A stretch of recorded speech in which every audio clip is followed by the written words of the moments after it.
Hey everyone, today we're going to take a look at the Marvel Legends Blackheart Build-A-Figure. Please like, share, comment, subscribe, or even hit the super thanks button. I do appreciate all engagement on my channel. So let's go ahead and put Blackheart together, popping on his right leg, onto his left. Now onto his left arm, everything goes in quite easily, no heat needed. And now his right arm, and finally popping on his head. He is quite spiky, so there are a couple of park marks on my hands after putting him together. Okay, so here is Blackheart all put together, and he does look very impressive from his size and how the figure just has this certain presence in front of you. For accessories, he comes with a left pointy hand and a right fist. Both of these are cast in a dark grey plastic. It does have a nice gravelly texture looking like organic demon skin. He has 1 thumb and 3 fingers sculpted. But it irks me slightly that we don't have a complete set of pointy hands and fists. Both these hands are hinged in and out. So besides his default splayed hands, you do have the option of posing him and displaying him with the fist and the pointy hand. These two hands of course pop onto the figure quite easily. When you put him beside the Toy Biz Blackheart, it is so obvious that he's definitely benefited from the modern action figure sculpting and how proportionally he looks a lot better as well, compared to the more jangly looking limbs on the Toy Biz version. The better proportions does make him look a lot more awesome, sinister, and imposing. They're both about the same height to the top of their heads. However, with the modern sculpting, his body is more fleshed out, just having those broader and higher shoulders with the thicker and stronger looking limbs makes him look way more imposing than the previous Blackheart. Modern sculpting and manufacturing also means his hair is a lot more defined with the nicer pointy ends compared to the previous version as well. One subtle difference is also the shape of their eyes. The more angular shape on the Toy Biz version definitely looks way more 90s. On the newer one, it's more curved on the edges. So I don't necessarily prefer how one looks over the other, but those are just some small differences to take note of. In terms of the texture of the figure, I would say the Toy Biz is no slouch. Both of them come with a gravelly texture, which is a nice detail for skin of demons. However, the spikes on the new Blackheart do appear a little sharper and more well distributed on his limbs compared to the Toy Biz version. However, moving away from the sculpting, he does lose points in the paint department. I don't think there is a hit of paint anywhere on his body besides his head, and he loses out in that aspect compared to the Toy Biz version. Now I'm bringing up a couple of artwork, and he never just simply appears as a dark grey mass. The little hits of purple and light blue on the Toy Biz version makes the figure come to life. Even in the artwork, Blackheart definitely has some purple, blue, or light grey shading, so the added contrast from paint would have definitely benefited this figure massively, and would also bring him closer to the way he looks in artwork. Let's zoom into the head sculpt, where it's basically the only part with paint on his entire figure. He still has the same red piercing eyes. I like how it's slightly more glossy compared to the bare plastic. I like how his brows are sculpted furrowed, and what we see of his nose over here, these details are quite defined, as are his cheekbones. The whole head sculpt also ends with a bunch of small spikes at his chin, which is a nice bit of extra texture. His jawline is more streamlined over here, with his hair only starting to come out from just below where his ears would be. I like how the spikes at the top of his head are also more clear and defined compared to the Toy Biz version. His hair has a subtle purple spray over it, and that definitely adds contrast to the way it looks compared to the rest of his grey mass of his body. Every single piece of hair also has a kind of braided texture looking like cables, and that's an added plus compared to the smoother texture on the old Toy Biz version. His new head of hair also looks fuller and more well formed. So even though each strand looks individually sculpted on the Toy Biz version, the whole head of hair over here on the new version looks fuller and more imposing. So even though the whole head of hair looks fuller, you can tell that it's actually assembled from probably about 3 layers. The top one over here where it's shortest, and then we have the middle layer where it is of a mid-length.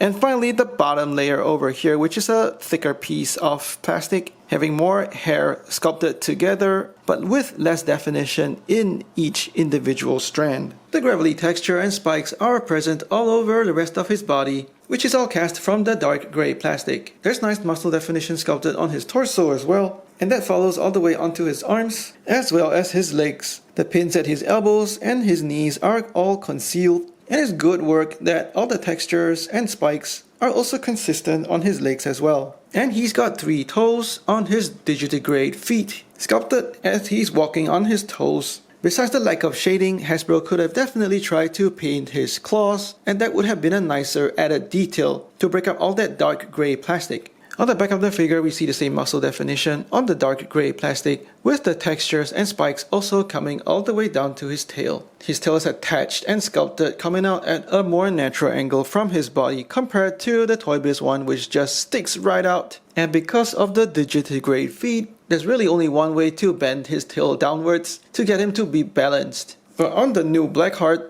the tail is also flexible enough with a bendy wire that you can pose it bent at 2 parts to get him sort of balanced on his tail and standing upright. For articulation, his head is on a double ball dumbbell joint, so he does get some sideways tilting, also turning left and right. However, when you're going for the forward and backward tilt, this is where it gets a little disappointing. Looking down just that much, and up just that much. Popping his head off to have a closer look at that joint, and this is the problem. It just doesn't have that much range moving forward and backward. So I'm gonna have to try to modify this joint. He's got butterfly joints at his shoulders, so they do come forward a good bit of range, as well as pulling backward that far. Swivel hinge at the shoulders, and it goes 360, as well as coming out just that much, which is pretty good range for a big guy. Swivel at the bicep for 360 spin. His arms are sculpted slightly bent, they don't go straight all the way, and there's a double hinge at the elbows with the pins concealed for good range bending. Swivel hinge at the wrist for 360, as well as going in and out. He's got a mid-torso ball joint and that hinge at his waist, so there is some sideways tilting. You can use this to spin him all the way around as well. Used together, they give you very good backward bending as well as forward bending. However, this much forward bending is not very useful when you can't really get him to look up. He's got a bendy wire at his tail, but it is fixed to his body, so I think Hasbro could have designed a swivel over here. Now the bendy wire holds its pose and is flexible enough to get you 2 bends in that tail, like so. And you can get it to go sideways as well. I'm trying to force its range and try to get him to whip his tail forward, but this is as far as it goes. He's got ball joints at his hips, so they do go out a very good spread. And also no problems forward and backward. Swivel at the thigh for 360 spin. Double jointed knees with the pins concealed, very good range. And he's got a good range of ankle tilt going that far up, as well as quite a far bit going down. He does have ankle pivot that goes outwards as well as inwards, but because of the way that it's inserted into his foot, there's more swivel action rather than pivoting. So now for that neck mod, you need to pop off his head, and I'm gonna remove material from the front of that ball joint as well as on the back. I used the rotary grinding tool to remove plastic on the top of that neck at the upper rim as well as on the inner rim of the ball joint. I'm not sure if you can really see it, but removing the additional plastic on the inside gives the ball joint more forward range. And now coming to the back of the figure, I also used that same rotary grinding tool to remove plastic on the back of the neck. So there's gonna be a small notch, but it won't be noticeable once you pop on Blackheart's head because of his hairpiece. And on his head, I used the hobby knife to slice off this small notch off the back of his head. This should give him more upward movement and maximize usage of the clearance between his hair and his back to get him to look up more. You also won't see this in posing the figure because it's all blocked off by that big hairpiece. And now popping his head back on, he does get better range looking downward, and looking down would be very useful when he's in this pose. His back arched backwards, hands raised and summoning demons, looking down on his subjects. And now he's also got better upward range. I believe this is an improvement from the original, but there's only that much range you can get before his hair starts to interfere with his back. And the notches that I cut out from the back of his neck and the back of his head is not visible at all on the figure. Getting Blackheart to look up is really essential, and you will feel the benefit when you're getting him into these deeper, wider action stances, where he's crouched over and he has to look up. So this neck mod will help you get more enjoyment out of this figure. And one of the clear benefits of modern engineering and design is that he's now able to execute a very convincing supervillain landing. And that is definitely helped by the extreme upward ankle tilt, seeing as how both his feet are level with the floor. To Hasbro's credit, most of the joints already work quite well, and they do move and pose fluidly. It's such a joy to put him in some of those Marvel superheroes stances from the game. A lot of his poses in the game are of him summoning dark magic or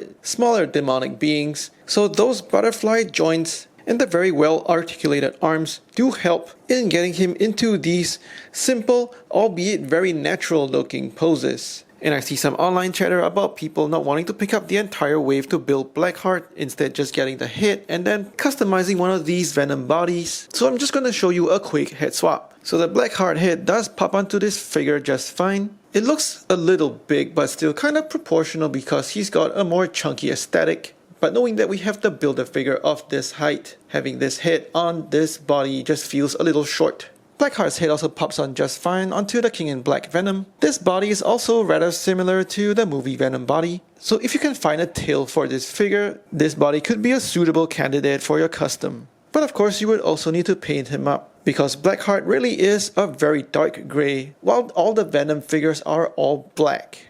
And here's a hand swap from the King in Black Venom to give him a complete set of 2 fists. Proportionally, they do look fudgeable, but once again, there's a different color. And these fists also do come with 4 fingers instead of Blackheart's 3. And there's also the patch of white paint on the outside of the hand. Blackheart stands at 8¼ inches, and that's about 21 centimeters. For size comparisons, here he is with other playable characters from the Marvel Superheroes arcade game, and that would be Spider-Man, Iron Man, Captain America, and Wolverine. And here he is with Daredevil, Ghost Rider, Dormammu, and Punisher.